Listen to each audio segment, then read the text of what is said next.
राजगढ़ वासियों नमस्कार। तस्वीरें आपको विचलित कर सकती है।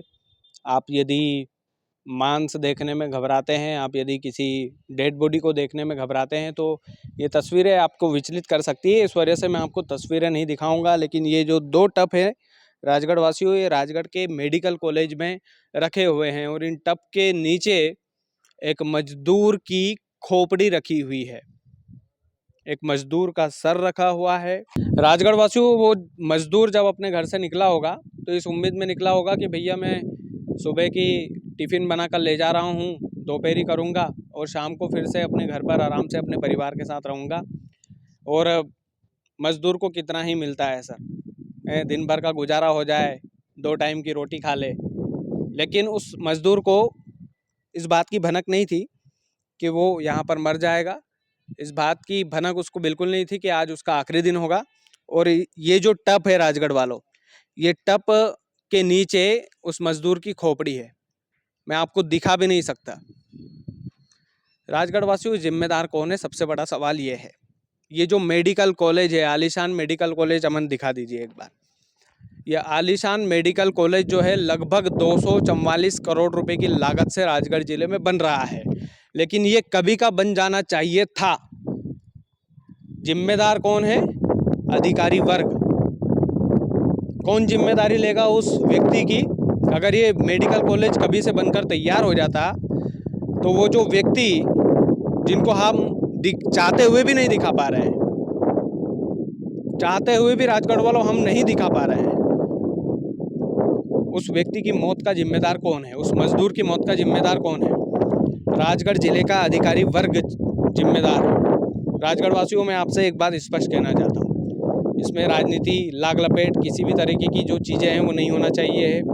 लेकिन बड़ा दुख होता है जब इस तरीके की घटना घटती है। ये 250 करोड़ रुपए की लागत से बन रहा मेडिकल कॉलेज कभी से बन जाना चाहिए था, लेकिन अभी तक नहीं बना है। किस वजह से नहीं बना है? क्योंकि ये जो बड़ी बड़ी मशीनें हैं ये बड़े बड़े लोगों की लगी हुई है।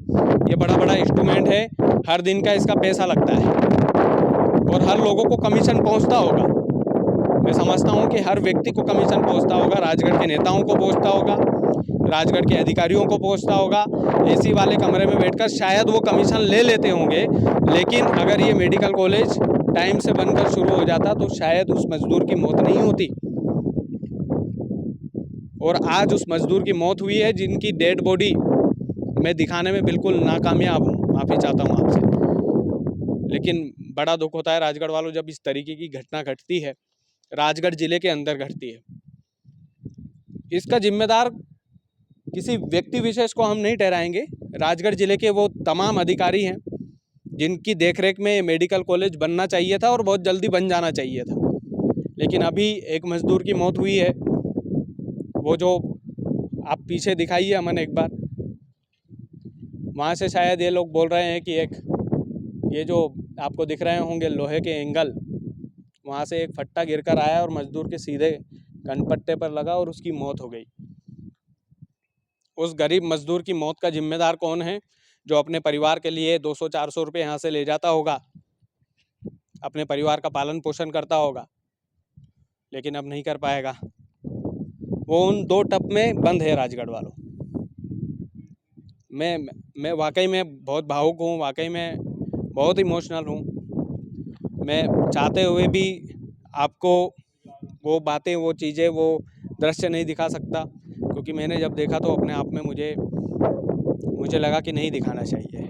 लेकिन राजगढ़ के लोगों, मैं आपसे एक ही बात कहना चाहता हूँ कि हर बात के पीछे कुछ ना कुछ बात होती है। और ये मेडिकल कॉलेज इतना डिले हो रहा है, इतना लेट बन रहा है और इतना लेट इसका निर्माण कार्य हो रहा है, तो किसकी वजह से है?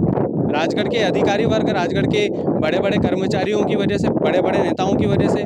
और आज उस गरीब मजदूर की जान चली गई और सर कोई कुछ ना बोले, ये कैसे हो सकता है? तो ये 250 करोड़ का आप आलीशान मेडिकल कॉलेज बना करके तैयार जरूर कर रहे हैं, बड़े बड़े नेता आएंगे, उद्घाटन करेंगे और अपना अपना श्रेय लेंगे, लेकिन उस गरीब मजदूर को श्रेय देना मत भूलना, जो आपके इस मेडिकल कॉलेज की एक ईंट रख रख करके एक छोटी सी भूमिका निभा रहा था। बस इतना ही कहना है कि राजगढ़ के लापरवाह अधिकारियों की वजह से राजगढ़ के लापरवाह प्रशासन की वजह से एक गरीब मजदूर की मौत हुई है और उस मौत का श्रेय उसको मिलना चाहिए।